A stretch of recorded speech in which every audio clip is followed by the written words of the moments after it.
কৃত্ৰিম বানত জ্বলা-কলা বৰাক ব্ৰহ্মপুত্ৰৰ বাসিন্দাৰ। গুৱাহাটীৰ পাণ্ডুত গেমনৰ পাইপ ফাটি জলমগ্ন। ৰাজপথ নহয় যেন বোৱতী নৈহে। পুৱাতেই হাহাকাৰ পাণ্ডুৰ বাসিন্দাৰ। দোকান পোহাৰ সকলোতে সোমাল পানী। গেমনৰ দায়িত্ব জ্ঞানহীনতাৰ বাবে ব্যৱসায় বন্ধ। এতিয়া আমি ৰাস্তাত দোকান বন্ধ কৰিছো, দোকানৰ ভিতৰত পানী সোমাইছে। কাৰণটো গেমনৰ মানে কৰিছিল, গেমনৰ কেবলৰ মানে গম নাপাওঁ, গোটাই ৰাতি কাম কৰিছে, ৰাতিপুৱা গুচি গৈছে, এতিয়া এই অৱস্থা। এতিয়া আমি দোকান বন্ধ কৰিব লগা হৈছে, দোকানৰ ভিতৰত পানী। নিশাহেনো পাইপ মেৰামতিৰ কাম কৰিছিল গেমনৰ কৰ্মচাৰীয়ে আৰু পুৱাতেই ফাটিল পাইপ। ইহঁতে কেবলৰ কাম কৰি থৈ গৈছে, অকল এতে নহয় য'তে কাম কৰে ৰাস্তাৰ মাজত এনেকুৱা ডাঙৰ ডাঙৰ পাথৰ এনেকে থৈ যাব, সিহঁতৰ কাৰণে পাব্লিকৰ বহুত অসুবিধা হয়। ৰাতিপুৱা কাম কৰি থৈছে এনেকুৱা মানে বেয়া অৱস্থা, মানুহ যাব নোৱাৰে আব নোৱাৰে।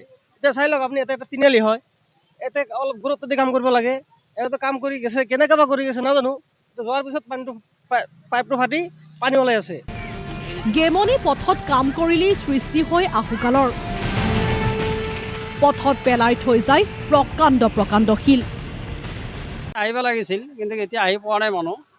বিৰাট অসুবিধা হৈ গৈছে। এইখানে আহি কেনে কৰিব পাৰিলে আমাৰ ভাল হ'ল হয় ৰাইজত। নদীৰ নিচিনা হৈ গ'ল আমাৰ মানুহৰ অসুবিধা হৈ আছে।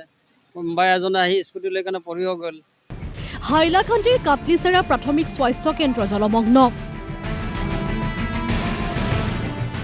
চিকিৎসালয়ৰ অৱস্থা চাওক। হাস্পতালৰ ভিতৰত একাঠু পৰ্যন্ত পানী। বৰষুণ আহিলেই চিকিৎসালয়খন ডুব যায় কৃত্ৰিম বানত। স্বাস্থ্য কেন্দ্ৰৰ চৌপাশে নাই নলা নৰ্দমা পর্যাপ্ত।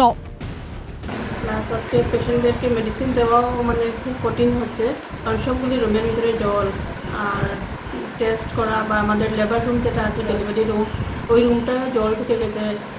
সংশ্লিষ্ট বিভাগক বহুবাৰ আবেদন নিবেদন কৰিলে হাস্পতাল কৰ্তৃপক্ষই। বহিল কেইবাখনো বৈঠকো, পিছে ফল নধৰিল। কয়েক বছর থেকে আমরা লেখালেখি করি সরকারের কাছে, বিভিন্ন টিমও আয়, আমরা লেখালেখি করি। জিয়ার ভয়াবহ অবস্থা, চারিদিকে নালা বন্ধ, সব বন্ধ। তো আশা করি এই সরকারে ভালো কাজ করব, আর আমরা এই নরক যন্ত্রণা থেকে মুক্তি পাইব।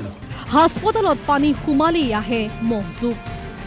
সেবা দিয়ার বাদ বাকি তারা সবাই আমরা আজজোট করিয়া কইয়া আপনারা বাড়ির যাইন, আর আমরা পরিষেবা দিতে পারি আর না, ওটাও আমরা কইয়া দেখেন না। নিচে যুগ, আমি যে দাঁড়াইছি যে যুগ সাফল লাগে মনে দাঁড়ানি, আমার ফায়ার যুগে ধরে লিছি, যাৰ বাবে চিকিৎসালয়ত কৰ্মৰত সকলোৰে আহুকাল।